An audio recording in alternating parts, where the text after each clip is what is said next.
रसायन के कालांश रसायन विज्ञान की पाठशाला में सभी छात्रों का पुनः स्वागत है।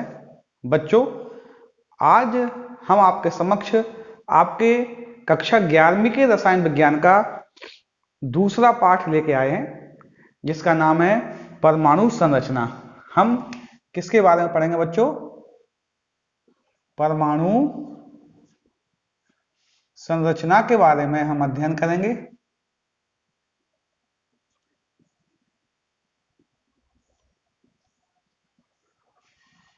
उन्नीसवीं शताब्दी के प्रारंभ में जॉन डाल्टन ने परमाणु संबंधी एक महत्वपूर्ण अवधारणा दी थी, जिसमें परमाणु को पदार्थ का सूक्ष्मतम अविभाज्य कण बताया गया था। उनकी यह अवधारणा लगभग 70-75 वर्षों तक सर्वमान्य रही और उस समय तक पदार्थ के सबसे छोटा कण परमाणु कहा जाता था। आधुनिक अवधारणाओं में 19वीं शताब्दी के अंतिम पड़ाव में कई महत्वपूर्ण प्रयोग किए गए और पाया गया कि परमाणु में कुछ न कुछ ऐसे कण अवश्य हैं जिनसे मिलकर पूरा परमाणु बना है। उस समय सामान्यतः विसर्जन नली का प्रयोग बहुत ज्यादा होता था। इसी क्रम में उस समय एक महान साइंटिस्ट जे थॉमसन ने एक प्रयोग किया। उन्होंने क्या किया, एक कांच की विसर्जन नली ली।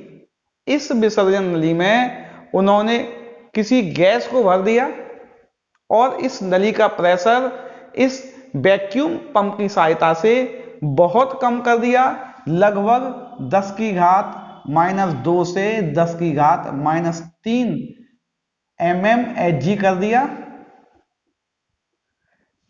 लगभग निर्वात हो गया,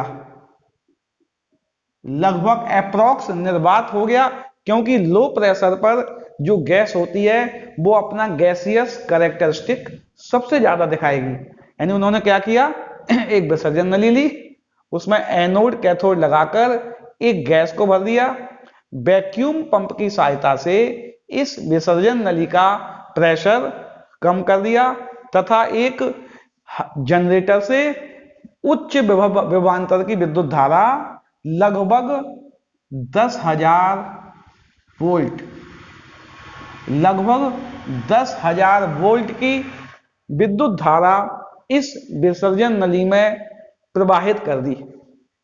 क्या हुआ बच्चों? उन्होंने अपना प्रयोग क्या किया, मैं दोबारा बता रहा हूं। उनका प्रयोग क्या हुआ, विसर्जन नली थी, उसमें क्या किया, वैक्यूम से प्रेशर कितना रखा,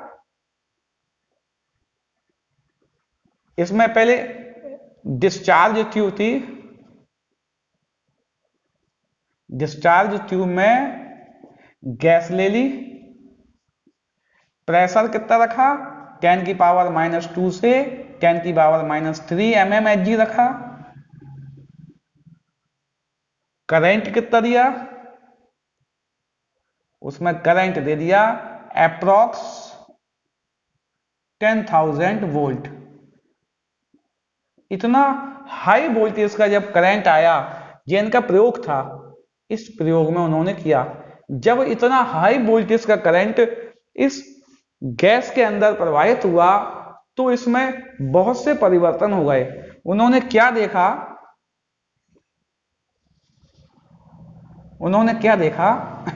उन्होंने देखा कि ये जो गैस थी ये आयोनाइज्ड हो गई थी। क्यों आयोनाइज्ड हो गई थी बच्चों?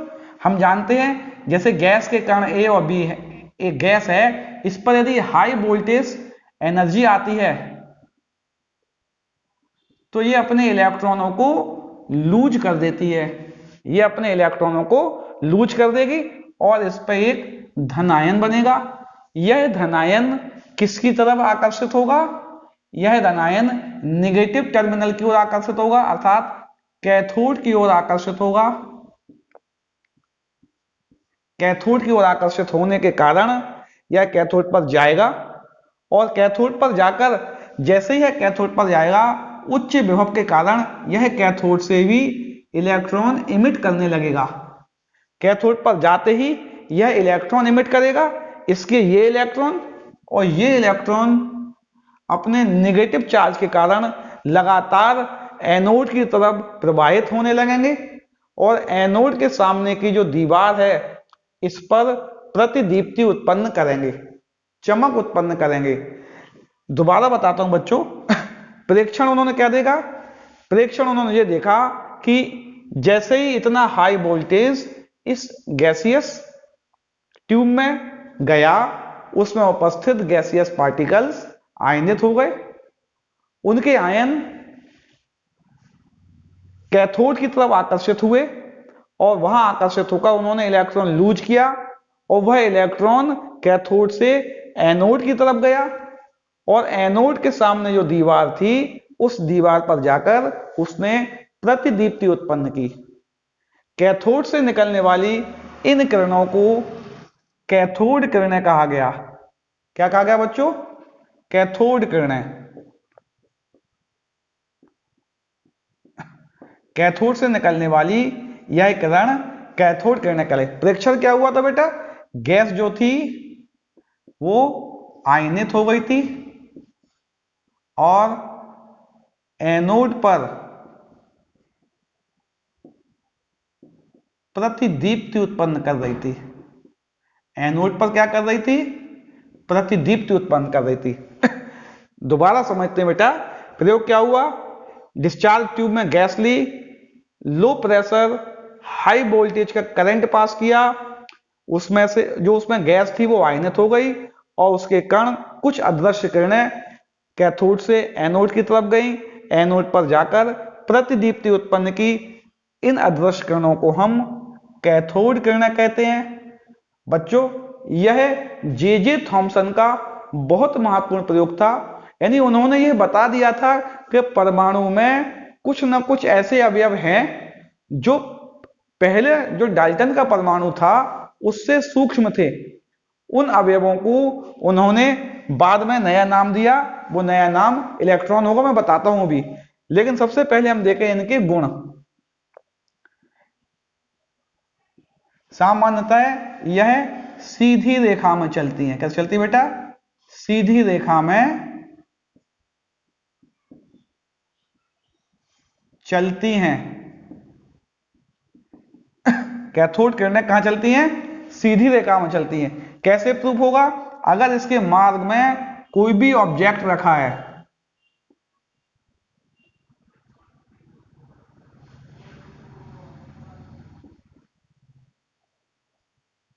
और यहां से कैथोड रेज जा रही हैं, तो इसकी शैडो बनेगी। इसकी क्या बनाएगी? वो इसकी छाया बनाएगी।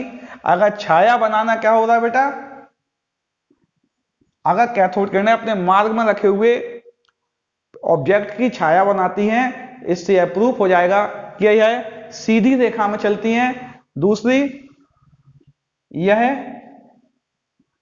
सूक्ष्म कणों से मिलकर बनी होती हैं।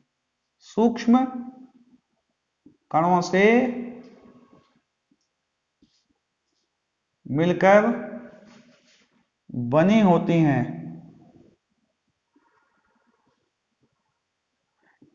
सामान्यतः ये प्रश्न परीक्षाओं में पूछे नहीं जाते हैं, लेकिन चूंकि आपको इनकी जानकारी होना चाहिए, आप अगर किताबों में पढ़ेंगे लिखा होगा, अगर कैथोड किरणों की बीम को एक लाइट पैडल पर डाला जाए तो वो पैडल व्हील जो होता है वो रोटेट करने लगता है। उसका रोटेशन इस बात को प्रूव करेगा कि कैथोड किरणों में कुछ मास होता है, जो मास उस पैडल व्हील पर जाने के कारण वो पैडल व्हील घूम रहा है। तीसरा, यह विद्युत व चुंबकीय क्षेत्र में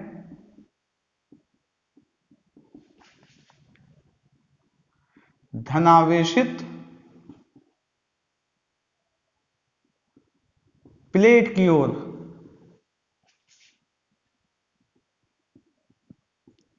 मुड़ जाती हैं, जिससे यह क्या सिद्ध हो गया? अर्थात यह कैसी होंगी बेटा? जब धनावेशित की ओर मुड़ रही हैं तो यह कैसी होगी? ऋणावेशित होंगी।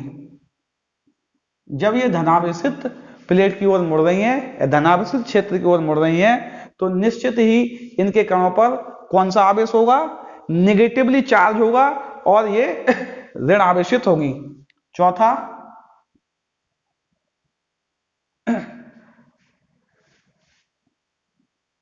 यह किरणें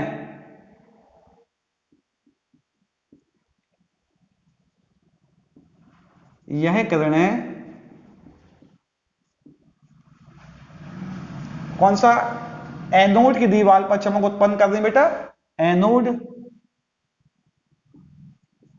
की पीछे की कांच की दीवार पर क्या उत्पन्न करते हैं बच्चों, प्रतिदीप्ति, प्रतिदीप्ति उत्पन्न करती हैं।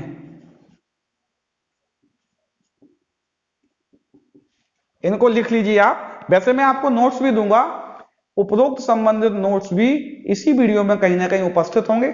आप इसको ध्यान से देखें, नोट्स भी लिख सकते हैं। अभी आप ये चित्र बना सकते हैं, नहीं तो संबंधित 4 गुणों को आप लिखिए अभी।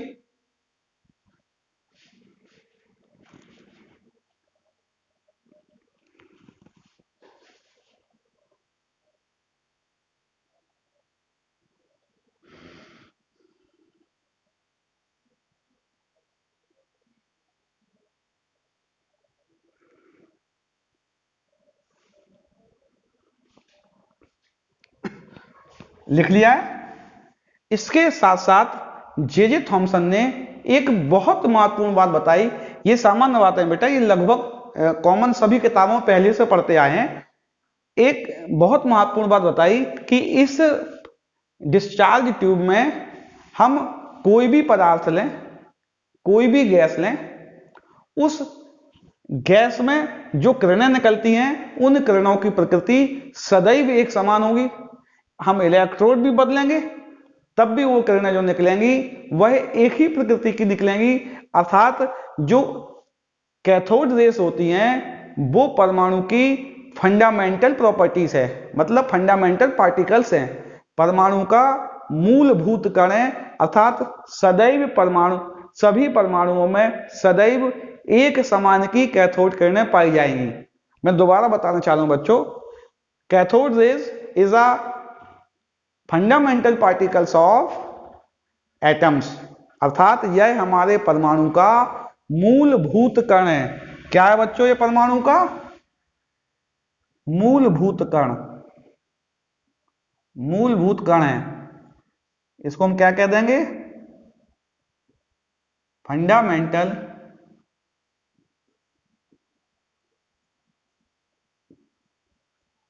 यह हमारे परमाणु का मूलभूत कण है। अर्थात कोई भी परमाणु होगा, सभी परमाणुओं की सभी तरह के इलेक्ट्रोडों में, सभी तरह की डिस्चार्ज ट्यूब में कैथोड किरणों की प्रकृति एक समान होगी। तो ये उपरोक्त बातें हमें समझ में आ रही हैं। क्या समझ में आ रहा बेटा कि कैथोड किरणें ऋणावेशित कणों से मिलकर बनी होती हैं, गतिमान होती हैं, कैथोड से एनोड की ओर जाती हैं, सीधी रेखा में चलती हैं, इनमें कुछ ना कुछ मास होता है, भार होता है।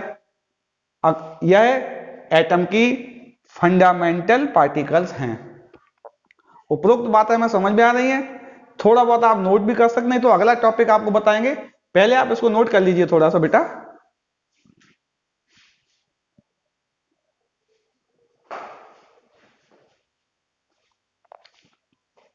कैथोड किरणों की उपरोक्त खोज के पश्चात रदरफोर्ड ने कहा कि जो कैथोड किरणें हैं, कैथोड किरणें जिन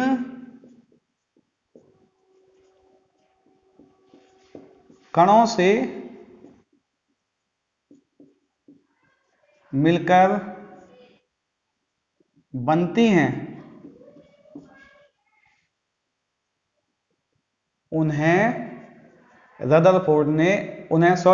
जे थॉमसन ने इलेक्ट्रॉन नाम दिया। क्या नाम दिया बेटा, इलेक्ट्रॉन। उन्हें इलेक्ट्रॉन कहा। अर्थात अब हम यह जान चुके थे कि परमाणु का फंडामेंटल पार्टिकल्स इलेक्ट्रॉन होता है। अर्थात परमाणु में एक फंडामेंटल पार्टिकल्स हमें मिल गया था जिसका नाम इलेक्ट्रॉन था, और इसको जे थॉमसन ने बताया था। जे थॉमसन ने कई तरह के प्रयोग किए और पदार्थ में जो इलेक्ट्रॉन था उसका चार्ज और उसका मास का अनुपात निकाला। क्या क्या निकाला बेटा? इलेक्ट्रॉन का चार्ज और इलेक्ट्रॉन का के मास का अनुपात निकाला। वो आया -1.759 इंटू 10⁻11 कूलाम। कितना आया? 1.759 इंटू 10⁻11 कूलाम प्रति किलोग्राम। ये क्या था? इलेक्ट्रॉन का चार्ज था, और ये इलेक्ट्रॉन का मास था। एक साइंटिस्ट थे मिलिकन। मिलिकन ने ऑयल ड्रॉप मेथड, किसके द्वारा बेटा? मिलिकन ने ऑयल ड्रॉप मेथड द्वारा इलेक्ट्रॉन का जो चार्ज था 1.602 इंटू 10⁻19 कूलाम।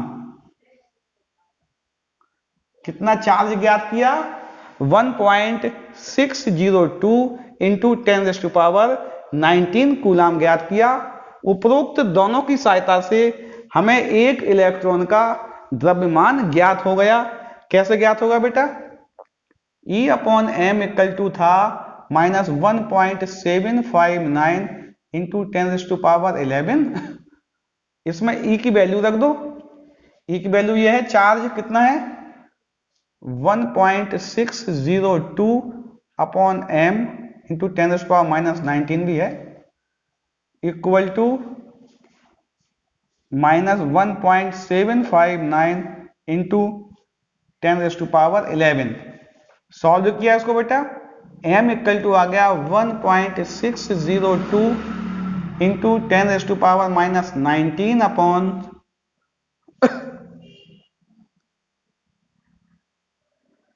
वैल्यू माइनस हटा दें, 19 अपॉन 1.759 इंटू 10⁻11 आ गया। कितना आ गया बेटा? इसका आंसर आया 9.109 इंटू 10⁻31। ये इलेक्ट्रॉन का मास आ गया। क्या किया इन्होंने? सबसे पहले हमारे जो जे थॉमसन थे उन्होंने E/m की वैल्यू ज्ञात की। मिलिकन ने तेल बूंद विधि द्वारा एक इलेक्ट्रॉन का चार्ज हमें दे दिया। जब एक इलेक्ट्रॉन का चार्ज मिल गया, E/m मिल गया, उपरोक्त की सहायता से हमने एक इलेक्ट्रॉन का मास ज्ञात कर लिया। यदि इसको हम ग्राम में लिखेंगे तो 10⁻³ का गुणा और कर देंगे, यानी कितना हो जाएगा? 9.109 इंटू 10⁻28 ग्राम हो जाएगा। ये एक इलेक्ट्रॉन का मास था। अगर इसको हम AMU में लिखें, किसमें लिखें बेटा? AMU मास।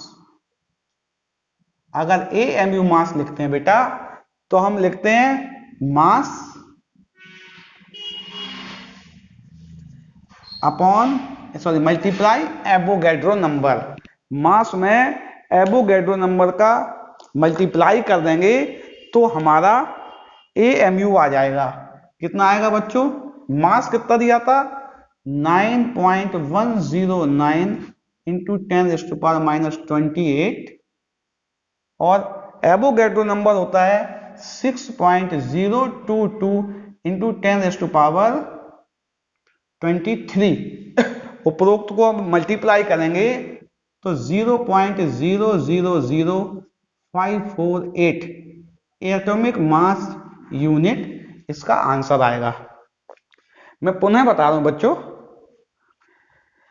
जे थॉमसन ने बताया कि उनके प्रयोग में जो अदृश्य नेगेटिव चार्ज वाली किरणें मिल रही थी वह जिन कणों से मिलकर बनी थी उन कणों को उन्होंने इलेक्ट्रॉन कहा। उन्होंने इलेक्ट्रॉन के लिए चार्ज और मास का रेशो ज्ञात किया जो कि 1.759 और 10⁻11 कूलाम प्रति किलोग्राम आया। मिलिकन ने एक इलेक्ट्रॉन का चार्ज तेलीय बूंद मेथड द्वारा ज्ञात किया, वो 1.602 × 10⁻⁻19 आया। उपरोक्त दोनों की सहायता से हमें इलेक्ट्रॉन का द्रव्यमान ज्ञात हो गया। जब एक इलेक्ट्रॉन का द्रव्यमान ज्ञात हो गया, हम एक मोल इलेक्ट्रॉन का द्रव्यमान 1 AMU होता है, उसको हम AMU में भी लिख सकते हैं। अगर हमने कहा चार्ज निकालें, 1 मोल का चार्ज निकालें, चार्ज ऑफ 1 मोल इलेक्ट्रॉन, एक मोल इलेक्ट्रॉन का चार्ज अगर हम निकालें तो कैसे निकालेंगे? एक इलेक्ट्रॉन का चार्ज गुणा एवोगैड्रो नंबर। एक इलेक्ट्रॉन का चार्ज हमें मालूम है, ये लिखा हुआ है 1.602 × 10⁻⁻19। एवोगैड्रो नंबर कितना होता है? 6.022 × 10⁻23। ये एक एवोगैड्रो नंबर एक मोल का चार्ज है। जब इनको गुणा करेंगे तो 96500 आएगा, 96,500 कूलाम। अर्थात एक मोल इलेक्ट्रॉन का चार्ज 96,500 कूलाम होता है। इसी राशि को हम 1 फैराडे कहते हैं। क्या कहते हैं बच्चों? 1 फैराडे, 1F। 1 फैराडे एक मोल इलेक्ट्रॉन का चार्ज होता है, जिसकी वैल्यू 96,500 कूलाम होती है। आपको जे थॉमसन द्वारा किए गए कैथोड किरणों के प्रयोग समझ में आ रहे होंगे। उसके प्रेक्षण, उस प्रेक्षण से इलेक्ट्रॉन की डिस्कवरी और इलेक्ट्रॉन से संबंधित उपरोक्त गणना का पक्ष, क्योंकि इनके न्यूमेरिकल आएंगे बेटा, आपको याद रखना है कि इलेक्ट्रॉन का E/m कितना होता है, इलेक्ट्रॉन का चार्ज कितना होता है, एक मोल इलेक्ट्रॉन का चार्ज कितना होता है, इलेक्ट्रॉन का मास कितना होता है, इसका मास AMU में कितना होता है। उपरोक्त तथ्यों को नोट कीजिए। अगले टॉपिक को हम, चूंकि कैथोड किरणों की खोज हो चुकी थी, अब निश्चित ही बात है चूंकि परमाणु उदासीन होता है, तो जैसे जैसे कैथोड किरणों की खोज आगे बढ़ रही थी उसी समय अर्नेस्ट रदरफोर्ड भी अपना प्रयोग कर रहे थे। उन्होंने इसका संदर्भ लिया और उन्होंने माना चूंकि परमाणु उदासीन होता है तो निश्चित ही परमाणु में कुछ ना कुछ धनावेशित भाग भी रहा होगा। इसके संदर्भ में मैं आगे व्याख्या करता हूं, पहले आप इसे नोट कर लीजिए।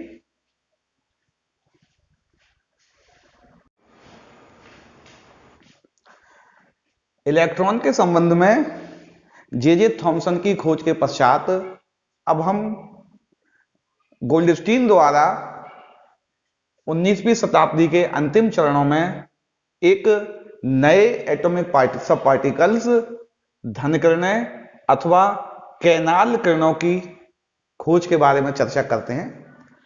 पहले मैं पुनः आपसे बता दूं कि हमने कैथोड किरणों को जब ज्ञात किया, थॉमसन के प्रयोग द्वारा हमने जाना, तो हम उस संबंध में उसके E/m की जानकारी हमें हो गई है। उसमें हमें एक इलेक्ट्रॉन, जो कैथोड किरणें बनाने वाले सब पार्टिकल्स थे, उनके चार्ज मालूम थे। एक मोल इलेक्ट्रॉन का चार्ज भी निकाल सकते थे हम एक फैराडे के रूप में, और इलेक्ट्रॉन का भार और एक मोल इलेक्ट्रॉन के भार के बारे में हम जान चुके थे। जैसे जैसे थॉमसन का प्रयोग आगे बढ़ रहा था, उसी क्रम में गोल्डस्टीन भी अपना प्रयोग कर रहे थे। उन्होंने थॉमसन के प्रयोग के आधार पर ही एक विसर्जन नली ली, उस विसर्जन नली में वैक्यूम क्रिएट कर दिया और इसका प्रेशर थॉमसन के प्रयोग के प्रेशर से थोड़ा ज्यादा रखा, क्योंकि ज्यादा प्रेशर होगा तो गैस का आयतन भी ज्यादा मिलेगा। यह हमें गैस के आयतन की आवश्यकता थी, उन्होंने इसमें गैस का प्रेशर थोड़ा ज्यादा रखा। वैसे तो लो था, लेकिन थॉमसन के प्रयोग से थोड़ा अधिक प्रेशर था और इस प्रेशर पर उन्होंने एक गैस भर दी इसमें एक विशेषता थी बच्चों, इसका जो कैथोड था वह छेद युक्त था, उसमें छोटे छोटे छेद थे, उसमें छेद कर दिए गए। छिद्रित कैथोड लगाकर हाई वोल्टेज का करंट इसमें प्रवाहित किया। यानी प्रयोग क्या किया उन्होंने बच्चों, उनका प्रयोग क्या था, उन्होंने एक विसर्जन नली ली, विसर्जन नली ली। इस विसर्जन नली में एक गैस ले ली, इस गैस का कम दाब पर हाई यानी कि उच्च वोल्टेज, इस गैस में कम दाब पर उच्च वोल्टेज वाली विद्युत धारा प्रवाहित कर दी। तो निश्चित ही क्या होगा बेटा, इसका परीक्षण क्या होगा, जैसे ही उन्होंने विद्युत धारा प्रवाहित की उसमें जो गैस पार्टिकल थे, जो उसमें गैस पार्टिकल थे, उन्होंने इस हाई वोल्टेज की करंट को लिया,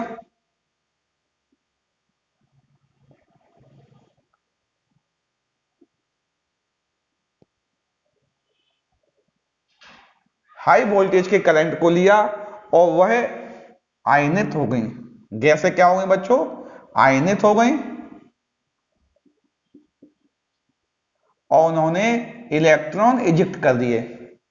उन्होंने क्या किया बेटा, इलेक्ट्रॉन इजेक्ट कर दिए। जब उन्होंने इलेक्ट्रॉन इजेक्ट कर दिए तो इनका एक धनावेशित भाग बना, धनायन बना। इलेक्ट्रॉन इजेक्ट करने पर क्या बनेगा, इलेक्ट्रॉन और धनायन बनेगा। ये जो इलेक्ट्रॉन है ये बहुत तीव्र गति के होते हैं, ये धनायन से निरंतर टकराते रहते हैं। इलेक्ट्रॉन और धनायनों में निरंतर टकराव होता है, कलोजन होता है। इस कलोजन से और धनायन मिलते हैं, और धनायन मिलते हैं,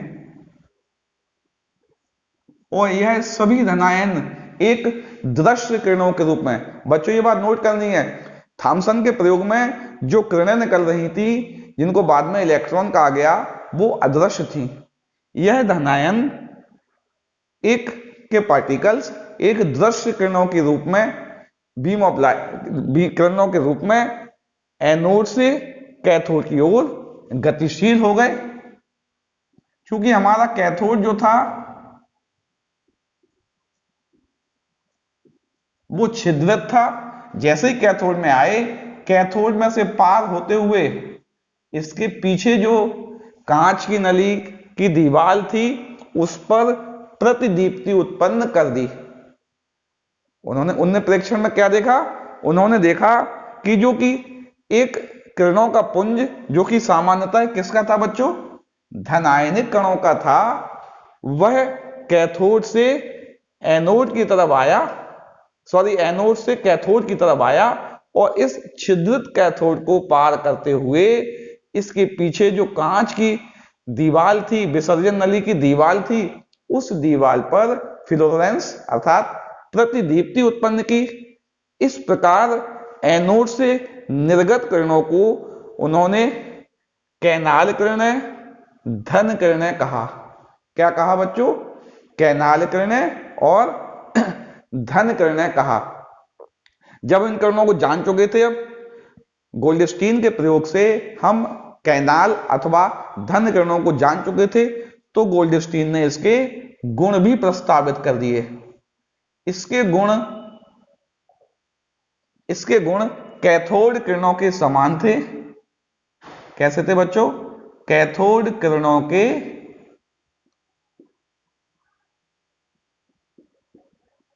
समान थे, परंतु दो मुख्य गुण इसके कैथोड किरणों से भिन्न भी थे। पहला, यह धनावेशित थी, इसलिए यह विद्युत चुंबकीय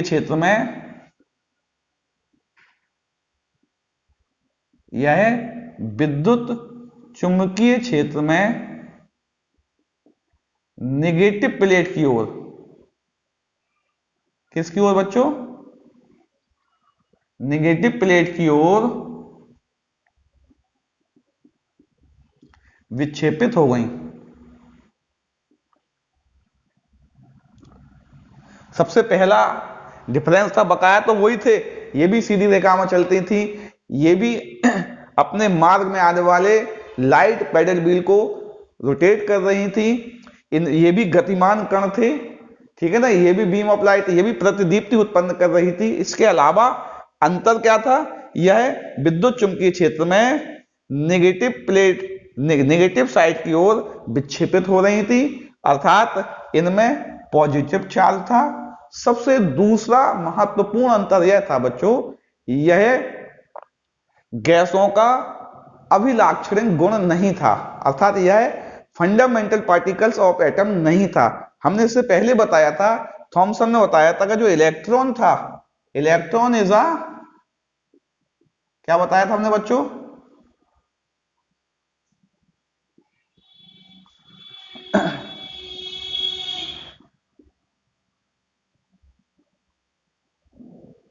इलेक्ट्रॉन परमाणु का एक मूलभूत कण था, अर्थात सभी परमाणुओं में सभी गैसों के इलेक्ट्रॉन एक समान थे।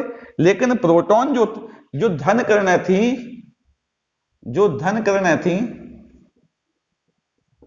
धन किरणें मूलभूत कण नहीं थी, मूलभूत कण नहीं थी, अर्थात धन किरणें किसी भी परमाणु, किसी भी गैस के मूलभूत कण नहीं थी, अर्थात भिन्न भिन्न गैसों के लिए इनकी प्रकृति भिन्न भिन्न थी। यह महत्वपूर्ण अंतर था बच्चों, इसको नोट करना है। आता है कभी कभी कि धन किरणों में और कैथोड किरणों में मुख्य अंतर क्या है?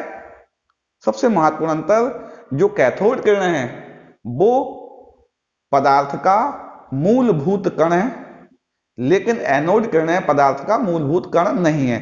बाद में क्या हुआ, चूंकि बच्चों सादा जितना प्रयास किया था वो गोल्डस्टीन ने किया था, लेकिन उस प्रयास का क्रेडिट मुख्यतः रदरफोर्ड को चला गया।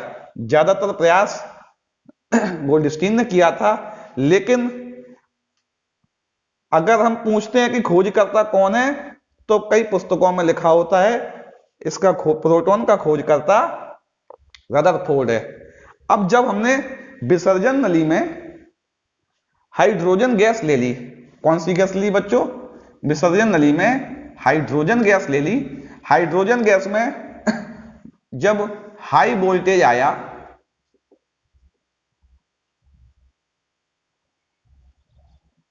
तो इसने इलेक्ट्रॉन इजेक्ट कर दिया और उसके बाद धनायन बनाया।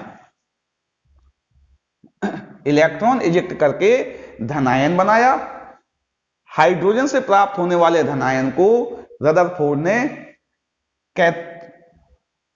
ने प्रोटॉन कह दिया। क्या कह दिया बच्चों? प्रोटॉन।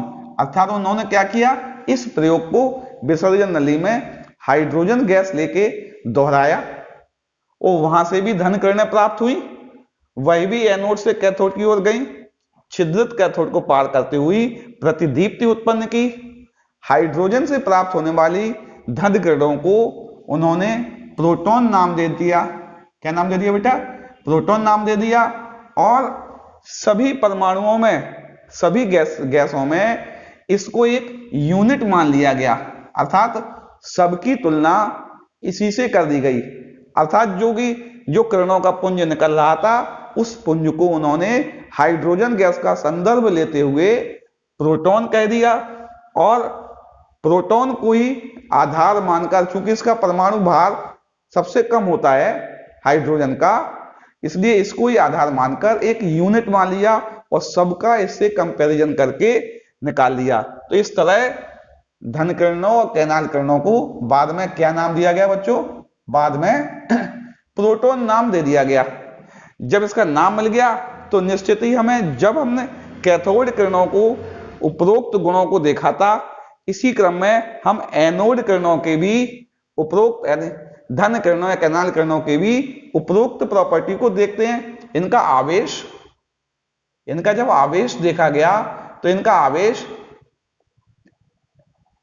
इलेक्ट्रॉन से ठीक विपरीत, यानी कि इलेक्ट्रॉन का आवेश कितना था? -1.602 इंटू 10⁻19 था। इसका हो जाएगा 1.602 इंटू 10⁻19 कूलाम। इसका धनात्मक हो गया केवल, उसका ऋणात्मक आवेश था, इसका आवेश धनात्मक हो गया। इसका द्रव्यमान कितना था? इसका द्रव्यमान लगभग हाइड्रोजन परमाणु के बराबर आया। इसका द्रव्यमान कितना है बेटा? लगभग हाइड्रोजन परमाणु के बराबर था। 1.672 इंटू 10⁻24 ग्राम, माइनस में आएगा बेटा इसमें। 1.672 इंटू 10⁻24 ग्राम। यदि इसको किलोग्राम में लिखेंगे तो 1.672 इंटू 10⁻³ का मल्टीप्लाई हो जाता है और ये किलोग्राम में हो गया। इसके लिए E अपॉन M हम निकाल सकते थे। अब E मतलब क्या होगा बच्चों? E मतलब इसका आवेश, आवेश है 1.602 इंटू 10⁻⁻19, 1.672 इंटू 10⁻⁻24, पावर से पावर कैंसिल कर दो, 1.602 इंटू 10⁻, बचेगा -5, +5 आ जाएगा, मुझे लगता है ना। कितना आ जाएगा बेटा इसका पावर? +5 आ जाएगा, है ना, अपॉन 1.672 इंटू 10⁻, तो चला गया ऊपर।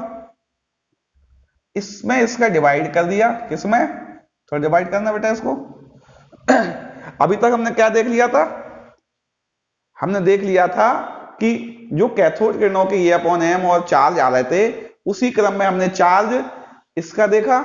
इसका आंसर आएगा, जब इसको करोगे तो 0.958 आएगा शायद, 10⁵ 09 आएगा, है ना। सॉल्व किया,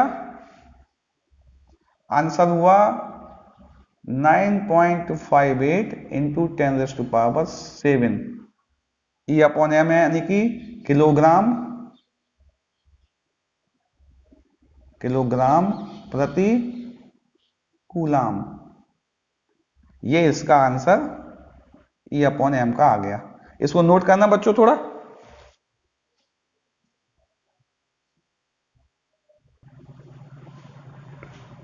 नोट कर लिया है ना?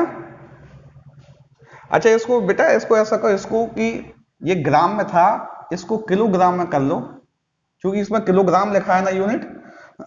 जब हम किलोग्राम कर लेंगे तो इसमें 8 आ जाएगा, फिर इसमें आ जाएगा 10⁸, और यहां आएगा 0.958 इंटू 10⁸, और जब हम इसको सॉल्व करेंगे तो आंसर ये हो जाएगा।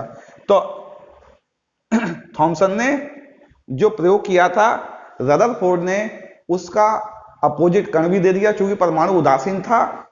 इस बात को उन्होंने स्पष्ट कर दिया कि परमाणु में एक नया कण और विद्यमान होता है, जो कि हाइड्रोजन परमाणु को का संदर्भ लेते हुए प्रोटॉन कहलाया।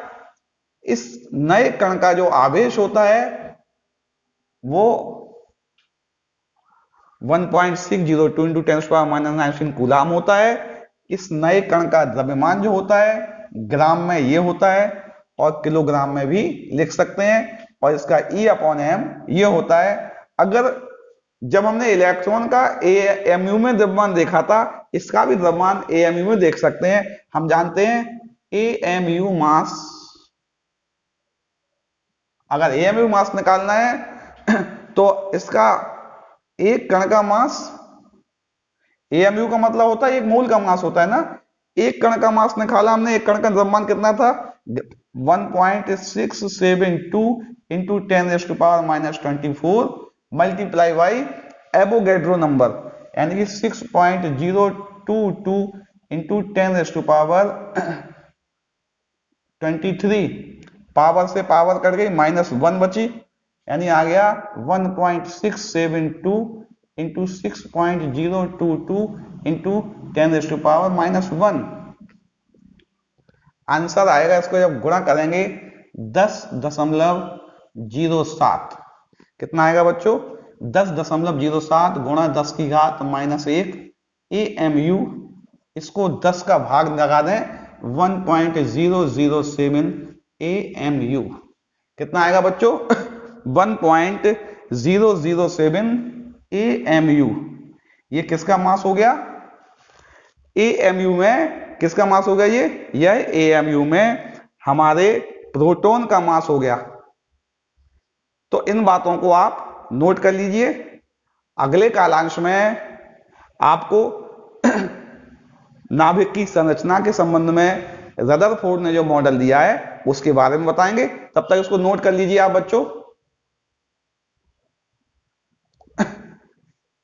अभी तक हम ये जान चुके थे कि डाल्टन द्वारा प्रतिपादित एटॉमिक मॉडल में अब पदार्थ का सबसे छोटा कण परमाणु नहीं रह गया था। पदार्थ में और सब पार्टिकल्स थे जिन्हें हमने क्रमशः इलेक्ट्रॉन और प्रोटॉन नाम दे दिया। बच्चों यहां तक न्यूट्रॉन की खोज नहीं हुई थी। अभी 19वीं शताब्दी के अंतिम पड़ाव में इलेक्ट्रॉन और प्रोटॉन की खोज हो गई थी। जैसे ही 20वीं शताब्दी प्रारंभ हुई, रदरफोर्ड एक व्यापक प्रयोग कर रहे थे। उस प्रयोग से इन्होंने परमाणु की संरचना के बारे में अपना वो दिया। अभी हमने परमाणु के पार्टिकल्स देखे हैं, सब पार्टिकल्स ऑफ एटम देखे हमने। अब ये पार्टिकल्स किस प्रकार अरेंज होंगे अगले कालांश में उसी को पढ़ेंगे हम। अगर आपको ये सभी टॉपिक अच्छे से समझ में आ रहे हैं तो बच्चों मैं आपसे पुनः बार बार कहता हूं, आप इस वीडियो को पूरा देखिए, शुरू से अंत तक देखिए, इसके नोट्स लिखिए। अगर कोई समस्या होती है आप मुझे मैसेज के माध्यम से अपनी समस्याएं पूछ सकते हैं। आपकी समस्या का निश्चित ही सटीक समाधान किया जाएगा। अगले टॉपिक तक के लिए आप उपरोक्त टॉपिक को नोट कीजिए। आप सुरक्षित रहिए, आप स्वस्थ रहिए। अगले टॉपिक में पुनः मिलते हैं।